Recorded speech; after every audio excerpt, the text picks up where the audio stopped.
Magandang umaga po sa ating lahat at nakikinig sa ating live streaming dito po sa ating Facebook at sa YouTube. Sa mundong ito ay maraming mga tao umiibig at mga mangingibig. Yung mga nanliligaw, yung mag-asawa, magkaibigan. Pinapakita ang pag-ibig sa iba't ibang paraan. Sa magitan ng pagbigay ng bulaklak, sa magitan po ng pagbigay ng regalo, at iba pa. Subalit sa umaga ito, ating pong tutunghayan na ang ating Panginoong Jesucristo ay isang tunay na mangingibig. He is the lover of our soul. At makikita po natin kung paano niyang pinapakita, ginagawa ang pagmamahal niya sa atin. Tutunghayan po natin mensahe ng Panginoon maya-maya na binigyan ko ng pamagat, Jesus, lover of my soul. Pero bago po natin tunghayan ang salita ng Diyos, samahan po ninyo ako na ating pong awitan, purihin ng Diyos, awitin po natin sa awiting, Jesus, lover of my soul. Amen. Hallelujah, Jesus. Amen. Hallelujah, Jesus. Hallelujah. Glory to God.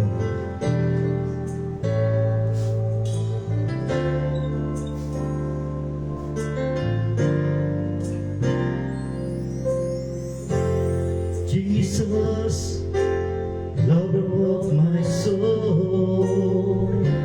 Jesus, I will never let you go. You've taken me from the miry clay. You set my feet upon the rock. Now I know I love you. I need you. Though my world before, I'll never let you go. My Savior, my closest friend, I will worship you until the very end. Jesus, lover of my soul. Jesus, I will never let you go. You've taken me from the miry clay. You've set my feet upon the rock. Now I know I love you. I need you. Though my world will fall, I'll never let you go. My Savior, my closest friend, I will worship you until the very end. Jesus, lover of my soul. Jesus, I will never let you go. You've taken me from the miry clay. You've set my feet upon the rock. Now I know I love you. I need you. Though my world before, I'll never let you go. My Savior, my closest friend, I will worship you until the very end. I love you. I need you. Though my world before, I'll never let you go. My Savior, my closest friend, I will worship you until the very end. Hallelujah, Jesus. Hallelujah. Hallelujah. Tayo ko'y manalangin. Maraming salamat po, O Diyos, sa iyong dakilang pagmamahal sa amin. At ito'y pinakita mo sa amin na iyong binigay ng kusa ang iyong sarili, pinarusahan, ipinako sa krus, alang-alang sa pagmamahal mo sa amin. Sa oras dito, tutunghayan po namin kung papaano mo kami inibig mula sa iyong mga salita. Dalangin ko, O Diyos, na iyo pong kasihan ng Santong Espiritu ang iyong lingkod. Gamitin mo kung maging daluyan po ng pagpapala at kapangyarihan mo. At dalangin ko sa lahat ng mga nakikinig at nanonood ng live streaming nito, I pray that you will open their hearts and mind so that they may able to understand your message. Panginoon, maramdaman nila na mahal mo sila. At maramdaman po nila na kailangan po nila ng kaligtasan nang gagaling sa iyo. Panginoon, maraming salamat po sa opportunity ito na binibigay mo sa akin upang ikaw ay aking paglingkuran sa magitan ng pagbabahagi ng salita mo gamit ang social media. Sa iyo po kapurihan, kapasalamatan sa pangalan po ng Panginoon Kristo. Amen, amen, amen. Praise God. Ngayon, tutunghayan na po natin ang salita ng Diyos.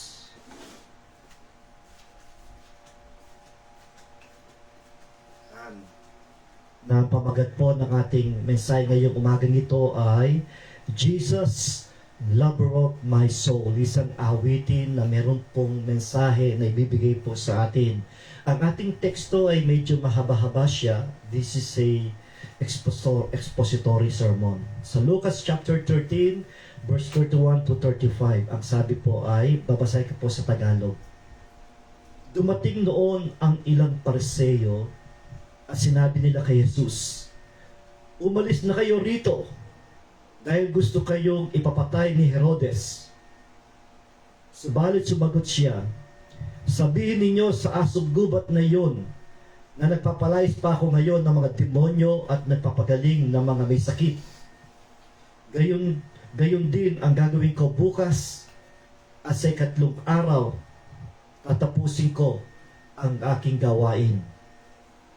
Ngunit dapat ako magpatuloy sa aking lakad ngayon, bukas at sa makalawa, sapagkat hindi dapat mamatay sa labas ng Jerusalem ang isang propeta. Jerusalem, Jerusalem, pinapatay mo ang mga propeta at binabato ang mga sinugo sa iyo. Ilang beses kong sinikap na kupkupin ang iyong mga anak, gaya ng pag-aaruga sa isang inahin sa kanyang mga sisiw. Ngunit ayaw mo, kaya't pabayaan ng lubusan ang iyong templo. Sinasabi ko sa iyo, hindi mo na ako makikita hanggang sa dumating ang oras na sasabihin mo, pinagpala ang dumarating sa pangalan ng Panginoon. Amen. Pagpalain ng Diyos sa pagbabasa ng kanyang salita. Sa mundo nito, madalas narinig po natin yung salitang I love you. Subalit ito po ay minsan ay masasabi nating mababaw, temporary, at may condition na binibigay ng bawat bumibigkas at nagsasabing I love you. Bakit ko sinabing shallow? Bakit ko sinabing temporary? At bakit ko sinabing conditional? Sinasabi nating shallow, kadalasan ay walang action, walang katotohanan, at ito po ay masasabi natin temporary. Kapag nag-away na, meron ng mga bagay na pinagkasunduan, nawawala yung pag-ibig. Nasasabi natin condition ang kanilang pagmamahal dahil gusto nila ay mahalin din sila. Tayo po ay naghahanap ng tunay na pagmamahal. Our heart still long for a love that is constant, faithful, and unchanging. Ito po talaga yung inahanap natin. Yung pong talagang agad-agad and continually loving us without a condition. At kailangan ito ay tapat at hindi nagbabago. Human love can disappoint us. yung pagmamahal ng tao, kadalasan na-disappoint tayo. Friends may leave us, yung ating mga kaibigan, maaari tayong iwanan. Even family can misunderstand us. But there is one whose love never fails. Sino po yan? Si Jesus. Jesus, the lover of our souls. Amen. This morning, as we meditate on the theme, Jesus, lover of my soul, let us move beyond head knowledge and allow this truth to touch our hearts. This is not just theology, it is intimacy. It is not just doctrine, or it is a devotion. It is devotion. Amen. So, sa magitan po ng ating binasang teksto kanina, ay makita po natin ang pag-ibig ni Jesus sa atin. Number 1, Jesus is a peerless love. Ang sabi ng teksto natin sa Lucas chapter 13, verse 31-32, dumating noon ang ilang Pariseo at sinabi nila kay Jesus, umalis na kayo rito dahil gusto kayong ipapatay ni Herodes. Subalit sumagot siya, sabihin ninyo sa asong gubat na yun na nagpapalayas pa ako ngayon ng mga demonyo at nagpapagaling ng mga may sakit. Gayon din ang gagawin ko bukas at sa 3 araw at tatapusin ko ang aking gawain. Dito natin makikita kung gaano katapang na magmahal si Jesus para sa atin. Sapagkat ang tagpong ito, si Jesus ay nasa gawain siya ng kanyang ministeryo. Nagpapalay siya ng demonyo, nagpapagaling ng mga may sakit. Of course, ginagawa ito ni Jesus na may pagmamahal. Ipinapakita niya yung pagmamahal niya sa mga tao sa magitan ng pagpapagaling na kanilang sakit, sa pagbibigay niya kanyang oras, na kanyang panahon, sa kanyang sakripisyo. Subalit sa kabila ng kanyang ginagawang pagmamahal, pagpapagaling, pagpalis ng demonyo, dumating ang isang ulat na galing kay Herodes, na siya ay pinapalaya sa lugar na yun, pinapatigil siya sa kanyang gawain, sa pagpapagaling, sa pagpapakita niya kanyang pagmamahal sa mga tao. Kung hindi daw siya alis, siya ay papatay. At dito natin makikita yung tapang ni Jesus kung paano sinagot itong mga Pariseo ito. Anong sabi ni Jesus? Sabihin niyo sa asong gubat na yun, nagpapalayas pa ako ng mga demonyo at nagpapagaling ng mga may sakit. Wow! Ganong katapang ang ating Panginoong Jesucristo. Sinabihan niya si Herodes na isang asong gubat. Amen. When we say Jesus is a peerless lover, we are declaring a powerful truth about the heart of Jesus Christ. His love is bold, sacrificial, unwavering, and unstoppable. Walang sino man ang mapagpipigil na tayo kanyang mahalin, kahit ang kahirapan, kahit ang gutom, kahit ang taba, kahit sino man ay walang pwede makapagpigil sa pagpapakita ng kanyang pagmamahal sa mga tao. He was not afraid of anyone. Hindi siya natatakot kay Herodes, hindi siya natatakot sa mga Pariseo, hindi siya natatakot sa mga tao kumukontra sa kanya. No one will stop him from doing his mission. Wala makapagpipigil, wala makapag-ihinto sa paggawa ng kanyang mission. Dumating ang isang mensahe, pinapatigil siya, hindi siya titigil. Tuloy-tuloy pa rin niya na ginagawa ang kanyang mission. He showed his courage. He is a peerless man. Sinabi niya kay Herodes, isang asong gubat. Ganong katapang ang ating Panginoon Jesucristo. He has a lot of jobs to do. Marami pa siyang pwedeng gawin at hindi siya pwedeng matakot. Tuloy-tuloy niya gawin. At yun ay bunga na kanyang pagmamahal sa atin, kaya't ganun siya katapang na magmahal sa atin si Jesus. Now, Jesus was transferring to us the role of becoming a peerless lover. Ngayon, itong pagmamahal ni Jesus sa atin, gusto niyang i-transfer sa atin. Gusto niya kapag tayo rin ay gagawa ng ating mission, ibabahagi ang mabuting balita. At kung mayroong pipigil sa atin, hindi tayo dapat mapapigil, hindi tayo dapat hihinto sa paggawa ng mabuti, hindi tayo hihinto sa pagpapalaganap ng mabuting gawa, mabuting balita ng ating Panginoon Kristo. Ni ang demonyo, hindi tayo pwedeng pigilan.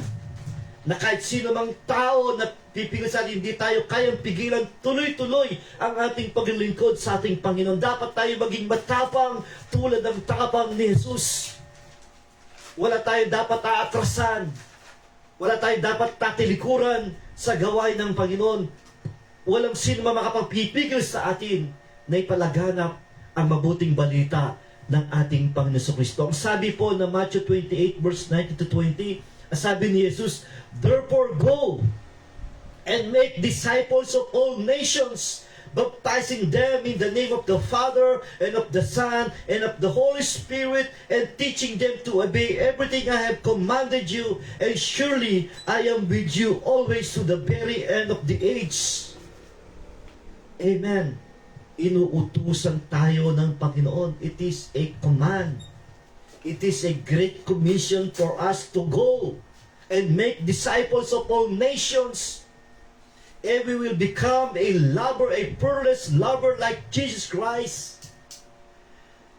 Kailangan natin ibigin yung mga tao. Naalala ko po yung sinabi ni Jesus, love your God with all your heart. Tapos sabi niya, love your neighbor as yourself. Mahalin mo ang iyong kapwa. At kailangan tayo magpakita ng pagmamahal sa ating kapwa sa magitan ng pagbahagi ng mabuting balita tungkol kay Jesus. Ang sabi ng Luke 19:10, "For the Son of Man came to seek and to save the lost." Naparito ang anak ng tao, ang ating Panginoon Kristo, para hanapin at iligtas sa mga nawawala. At ngayon itong mission na ito ay binibigay sa atin ni Jesus kung paano naging peerless lover si Jesus. Ito'y tinatransfer sa atin. Dapat maging peerless lover din tayo sa mga tao upang sila'y maligtas. This is now our job. And you should not fear to anyone. Hindi tayo dapat matakot sa sino man. Tingnan po natin, He loved without fear of rejection. Ang Panginoon Jesucristo, hindi siya nagmamahal at hindi siya natatakot sa anumang rejection. Jesus loved sinners. Jesus loved tax collectors.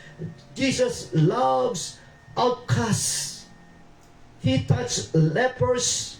He forgave adulterers. He ate with those society rejected. Ganun po magmahal ang ating Panginoon. He was not afraid of criticism from religious leader. He loved cross boundaries. Hallelujah. He still loves fearlessly today. Hanggang ngayon, siya po'y nagmamahal sa atin na walang takot na ipakita ang pagmamahal niya sa atin. Amen po. Hallelujah. Glory to God. Jesus is not afraid of your past. Jesus is not afraid of your failures. Jesus is not afraid of your weaknesses. Jesus is not afraid of your doubts. Kahit maniwala ka o hindi, gagawin at gagawin niya kanyang mission para sa atin. Amen. Pangalawa, makita natin na ating Panginoon ay tunay na lover ng ating mga kaluluwa. Jesus is a protective lover. Ang sabi po ng Luke chapter 13 verse 34, Jerusalem, Jerusalem, pinapatay mo ang mga propeta at binabato ang mga sinusugo sa iyo. Ilang beses kong sinikap na kupin ng iyong mga anak, gaya namang pag-aruga ng iyong inahin, ng isang inahin sa kanyang mga sisiw, ngunit ayaw mo.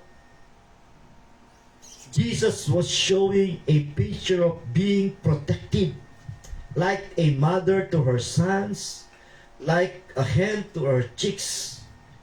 Ganun po protective ang ating Panginoon sa kanyang mga minamahal. Hallelujah. I want to emphasize the character of the mother hen. Gusto ko pong emphasize ito. Tingnan po natin. A hen constantly calls her chicks. Ito po yung ating maobserbahan sa mga manok, lalo na yung inahin.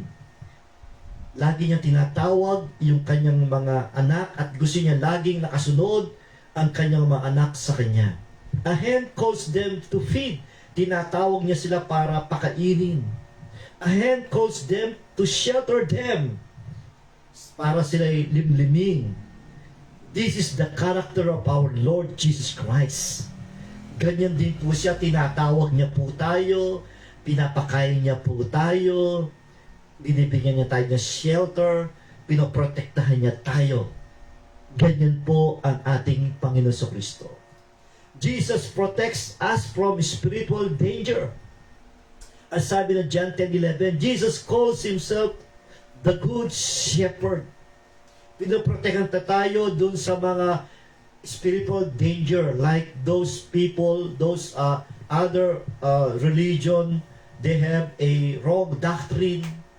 They want to take us from us mula sa ating Panginoon at dinadala tayo sa mundo, sa kasamaan, at gusto tayo protektahan ng ating Panginoon Kristo.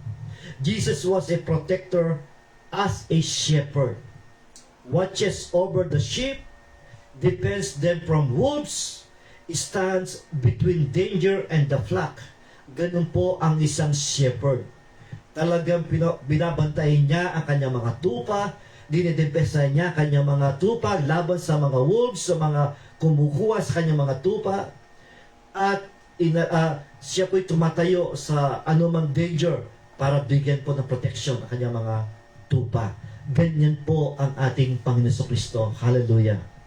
Spiritually, Jesus protects us from Satan's attacks, false teachings, sin that destroy the soul. Amen. Maraming mga scheme si Satan. Maraming strategy si Satan.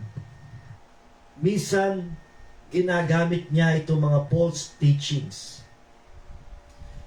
Ako po'y nalulungkot. Meron akong isa sa aking, I don't want to mention the name. Nalulungkot ako na yung isa sa aking kapatid ay nasama sa isang religion na ang kanilang turo, dumating na raw si Jesus at siya'y ipinanganak muli sa China. Saan yung babae? Siya daw ang ngayon ang tagapagligtas. Siya daw ang hahatol sa mundo nito. Isang babae nagpapanggap ng Almighty God at gumawa pa ng isa pang libro na tinatawag nilang Almighty God Book. Marami siyang nailigaw. Marami siyang mga ginagawang maling turo. Kung hindi po malalim sa panampalataya ang isang tao, kung hindi malalim sa pagbabasa ng salita ng Diyos ang tao, madali nila silang makuha. Naniniwala ko yung babaeng China na yan, nagpapanggap ng Almighty God, parusahan ng Diyos yan, hindi tatagal ang buhay niya. Kinukuha niya, it is a blasphemy. Kinukuha niya yung posisyon ng Diyos. Sinasabi niya siya yung Almighty God. Ito na mga sumusunod sa kanya, hindi kaya nila buksan na kanilang kaisipan. Isipin na lang nila, isang tao at babae pa, sinasabi niya siya daw na si Jesus na anyong babae. Saan nila makita sa Biblia yan? Wala kang makita sa Biblia na si Jesus ay babalik muli at ipapanganak muli sa anyong babae. Saan nila nakuha yan? Isang panililang ang ginawa ng babaeng China na yan. At tayo po naman mga tunay na Kristiyano manampalataya, pinoprotektahan tayo ni Jesus mula sa mga atake ni Satan, sa mga maling turo, sa mga kasalanan na maaring makasira ng ating relasyon sa Diyos. Amen. Hallelujah. The Bible shows how Jesus was a protector. Pinapakita ng Biblia kung paano siya naging protector. Siya po'y protector like shepherd to his sheep, like a father to his sons, like a friend to his friends.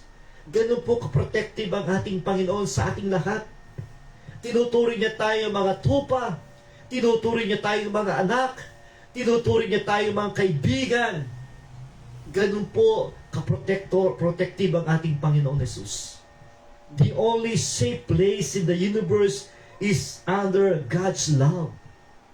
Yun po ang pinaka-safe place natin sa pagmamahal ni Jesus. Jesus protects us daily. Araw-araw ay kanya tayong pinoprotektahan. Ang sabi ng Psalms 121 verse 7, "The Lord will keep you from all harm. He will watch over your life. The Lord will watch over your coming and going both now and forever." Tinitignan niya tayo, binabantayan tayo ng Panginoon. Araw-araw, binabantayan tayo ng Panginoon. Pinoprotektahan niya tayo. Hallelujah. Jesus protect us. He guards our hearts. He gives peace in trials. He shields us from unseen dangers. Even when we do not see it, He is watching. Ganun tayo pinoprotektahan ng Panginoon. Hallelujah. Binabantayan niya ang ating puso. Binibigyan tayo ng kapayapaan sa gitna ng mga pagsubok sa buhay natin. At tayo po kanyang sinishield sa anumang mga danger na dumarating sa atin at lagi siyang nakatingin sa atin. God is watching us. Amen. Just like a loving father protects his big children, Jesus lovingly watches over us. Amen. Hallelujah. At ang pangatlong punto po natin, Jesus is a rejected lover. As sabi ng Lucas chapter 13 verse 31, dumating noon ang ilang Pariseo at sinabi kay Jesus, "Umalis na kayo rito dahil gusto kayong papatayin ni Herodes." At sa John chapter 1 verse 11, pumunta siya sa kanyang bayan, ngunit hindi siya tinanggap ng sarili niyang kababayan. He was rejected by his own people. Ang sabi ng Isaiah 53 verse 3, "He is despised and rejected of men." Religious leaders opposed him. The crowd shouted, "Crucify him! Crucify him!" Ang sakit. Isang mangingibig, isang nagpapakita ng pagmamahal na may action at katotohanan, nireject siya ng mismong kanyang kababayan. Nireject siya. Hindi siya pinapaniwalaan. Maraming mga religious leaders, yung mga Pariseo, mga Saduceo, sila po'y kumokontra sa kanya. At ang masakit pa, yung mga tao kanyang pinagaling, yung mga tao kanyang pinakain, yung mga tao nakakita na kanyang himala, sila pa yung sumisigaw, "Crucify him! Crucify him!" Yun ang sinigaw sa kanya. At ito pa yung mas masakit pa. Rejected by a disciple. Nireject siya ni Judas Iscariote. Judas Iscariote betrayed him for a 30 pieces of silver. Inalagaan niya ito. Nakakita ng himala. Itong si Judas, pero binintay niya ng buhay ang kanyang Panginoon. Rejected by the world. Sabi ng John 15:18, "If the world hates you, yet now that it hated me before it hated you." Marami mga tao na galit kay Jesus. Minsan, nagtataka ako bakit itong mga iglesia ni Kristo galit na galit kay Jesus. Pilit na sinasabing, tao lang siya. Tao lang siya. Hindi siya Diyos. Anak siya ng Diyos. Anak siya ng tao. Pinipili lang nila yung mga scripture na magpapakita na si Jesus anak ng Diyos, anak ng tao, siya nasasaktan, siya namatay. Ano bang ginawa ni Jesus na masama sa kanila? Ba't hindi nila saliksikin na mas malalim ang Biblia? Bago pa dumating dito sa mundong si Jesus ay Diyos na siya. Hindi siya naging tao at naging Diyos. Si Diyos na nagkatawang tao para abutin tayo, ipakita ang pagmamahal niya para sa atin. Pero sad to say, nireject siya ng mundong ito. Nireject siya ng mga ilang religion sa panahon natin ngayon, especially yung mga iglesia ni Kristo, nireject siya. Nireject siya ng mga Jehovah Witness. Nireject siya ng mga iba pang religion na pilit na sinasabing tao lang siya, hindi siya Diyos. Samantalang napakalinaw, siya lamang ang tagapagligtas. Siya lang ang daan papuntang langit. Kung i-reject mo siya, paano ka papunta ng langit? Kung i-reject mo siya, paano ka magkakaroon ng kaligtasan? Tanging si Jesus lamang ang makapagbigay sa atin ng kaligtasan. Kung i-reject mo siya, paano ka magkaroon ng kaligtasan? Hindi ka ligtas ng reliyon mo. Hindi ka ligtas ng mabuting gawa mo. Walang sino man tao sa mundo ito na pwede magligtas sa iyo. Sapagkat tanging si Jesus lamang ang binigay na pangalan sa mundo nito upang magligtas sa atin according sa Acts chapter 4 verse 12. The greatest strategy is this. The Creator was rejected by His creation. The lover was rejected by the beloved. Ito po yung masakit. Alam ko kayo lahat ay nakaranas na po ng rejection. Masakit.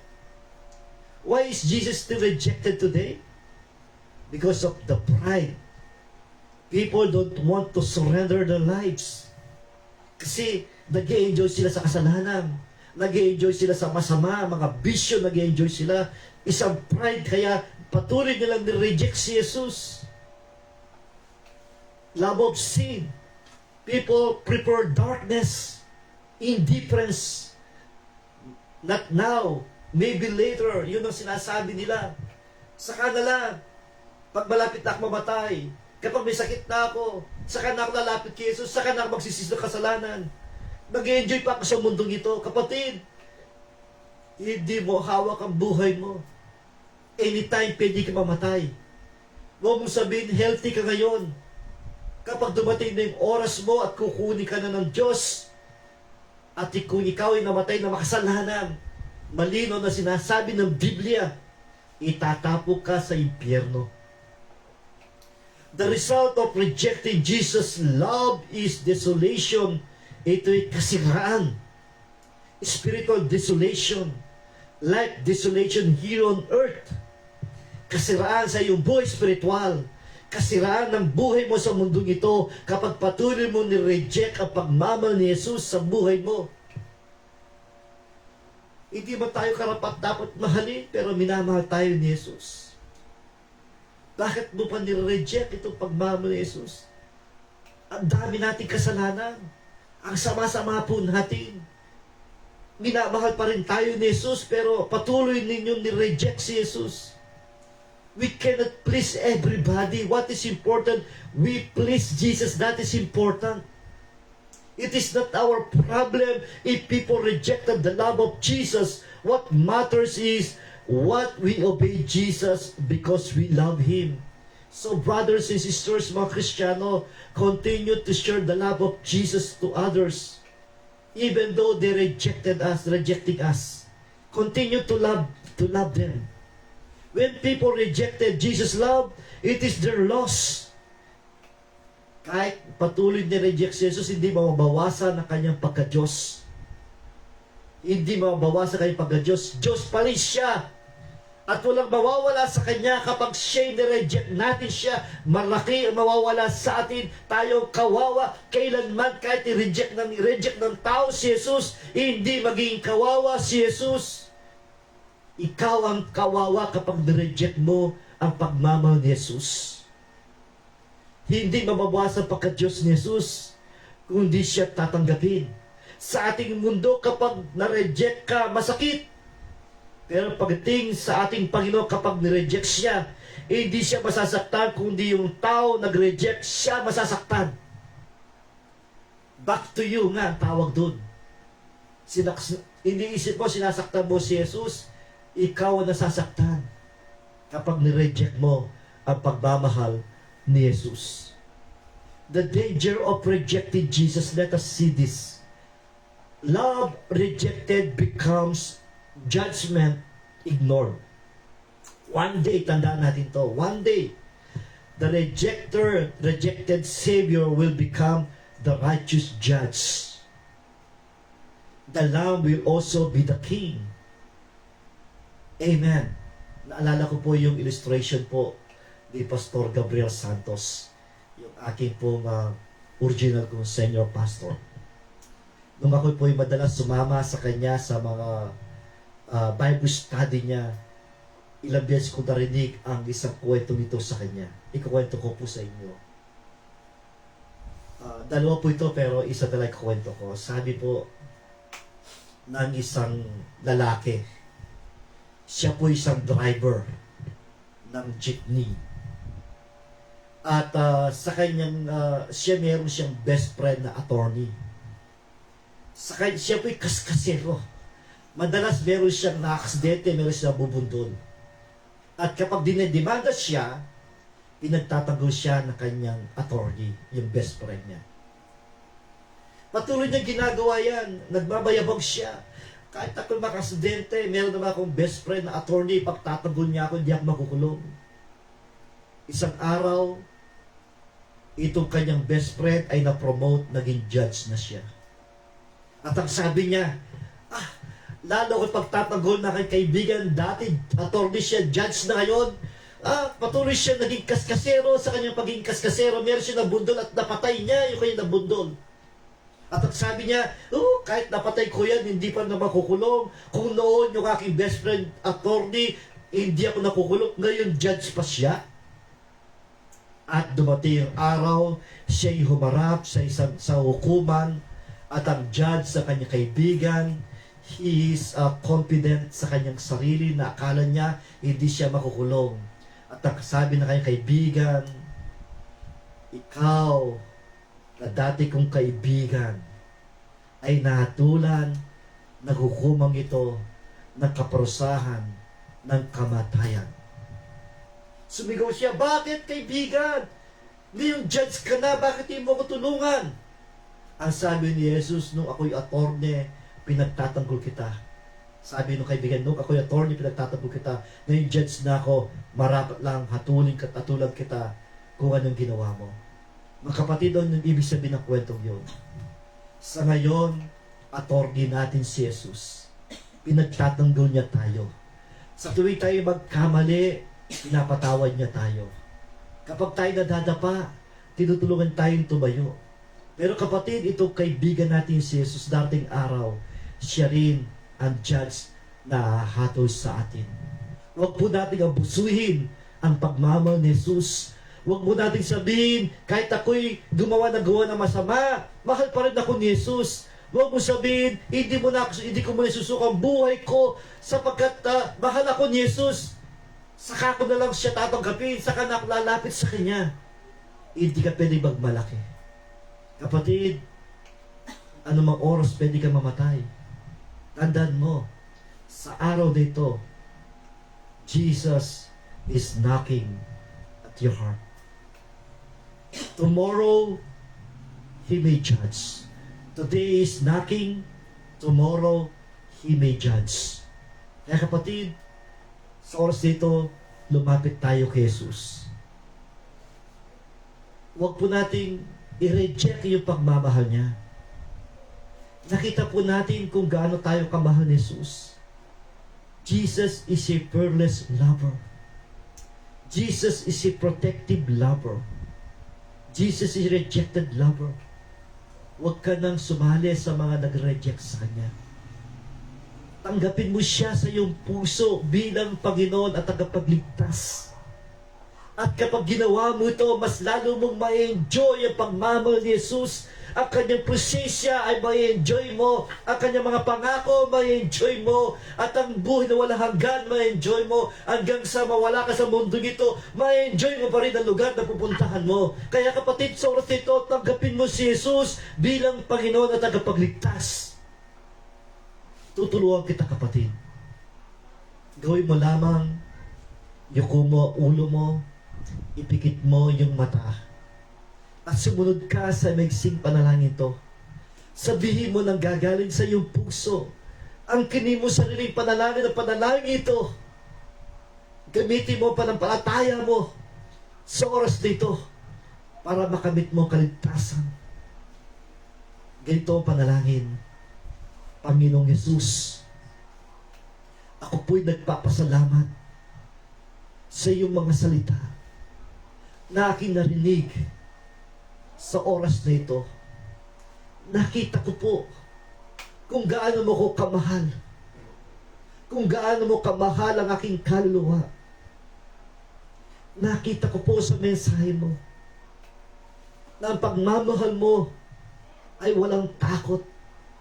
Na ang pagmamahal mo ay nandun yung protection na kailangan ko. Kaya po sa oras dito, lumalapit ako sa iyo. Nagpapakumbaba. Inaamin, nagkasala ako.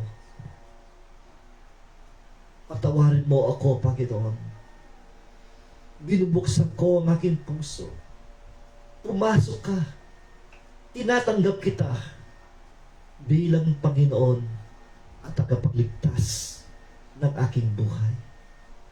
Isulat na po ninyo ang aking pangalan sa aklat ng buhay upang matiyak ko na po ang aking kaligtasan. Maraming salamat po sa kapatawaran, sa kaligtasan, at sa iyong dakilang pagmamahal. Sa pangalan ni Jesus, ito po ang aking panalangin. Amen. Kung sumunod ka sa maigsing panalangin na gagaling sa iyong puso, congratulations. Tinanggap mo ang kaligtasan na galing sa ating Panginoong Jesucristo. Hallelujah. Maraming salamat po sa mga nanood at nakinig po sa ating live streaming. At hindi man ko po mababanggit ang mga pangalan nyo ngayon. Pero salamat po sa mga kapatid ko na nanonood ng aking live streaming.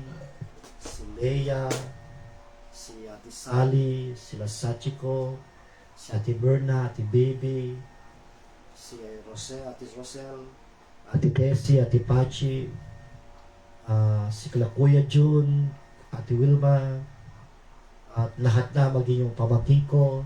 Salamat sa pagkikinig nyo sa live streaming nito. At sa mga kaibigan ko, mga pastors, salamat sa inyong pakikinig, panonood ng aking live streaming. Sa mga estudyante ko, sa CBA Bible College, salamat sa inyong pakikinig. Dito, lalo na yung mga estudyante sa homiletics. At obserbahan nyo yung mga sermon na ginagawa ko. Salamat sa inyo. At salamat po sa Diyos, yung aking panalangin for more than 1 year. Ang prayer ko that God please open doors for me to have another ministry, another level of ministry. And praise God, hindi ko po alam na bigla po may mga tumawag sa akin na dalawang Koreano sa magitan po ng aking estudyante, si Pastor Per at ang kanyang kaibigan na pastor, si Pastor Eli Yumang, na kailangan sila Bible sa Bible school nila, kailangan sila professor. Praise God, maybe by March or April mag-start na po ang Bible school doon. Salamat po. At salamat po sa isang pastor pa na Koreano din, na naghanap siya ng pastor. And praise God, at starting next Sunday ay mag-start na po ako doon sa church na binibigay niya po sa akin. It is a 2-year-old church na kailangan po nila pastor, at ito po ay binuksan na pintuan ng Diyos para sa akin. Pero titignan ko po, tutuloy pa rin natin itong ating live streaming. Baka gagawin ko siya ng Saturday. Yun ang gagawin po natin.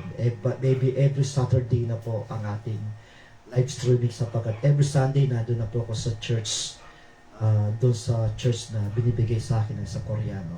Salamat po. At ngayon, dadako na po tayo sa ating closing prayer. Tayo po yung bukod manalangin. Maraming salamat po, Diyos, sa iyong pagmamahal sa amin, sa iyong pong mga salita, sa iyong presensya, sa kaligtasan binigay mo sa amin. Salamat na marami, Panginoon. Patuloy, dalahin ko lahat ng mga nakikinig ay niyo po silang pagpalain at patuloy silang mabless sa magitan po ng mga mensahe ito. Dalahin ko yung mga tumanggap sa iyo ay tulungan mo silang lumagaw sa panampalataya at makakita sila ng church na kanilang pupuntahan upang sila'y alagaan sila. Salamat po, Panginoon, sa mga ginagawa mong himala sa buhay ko, sa pagbubukas mo ng mga pintuan para sa akin, para sa panibagong ministry binigay mo sa akin. Salamat na marami, Panginoon. Salamat din sa aking pamilya. Patuloy mo silang pagpalain ang aking mga anak, si AJ, si Charis, si Jaire at si Christian Angelo. I-bless niyo po ang aking asawa. Salamat po, Panginoon. Patuloy niyo i-provide ang lahat ng aking pangailangan at patuloy ka namin pinupuri at tinadakila at patuloy ka namin paglilingkuran. Sa pangalan po ng Panginoon Kristo, ito po aming dalangin, panapasapit dalangin. Amen, amen. God bless you po. God bless you po. Salamat po ng marami. God bless you po. Amen. Hallelujah. Thank you, Jesus. Amen. Makakain lang.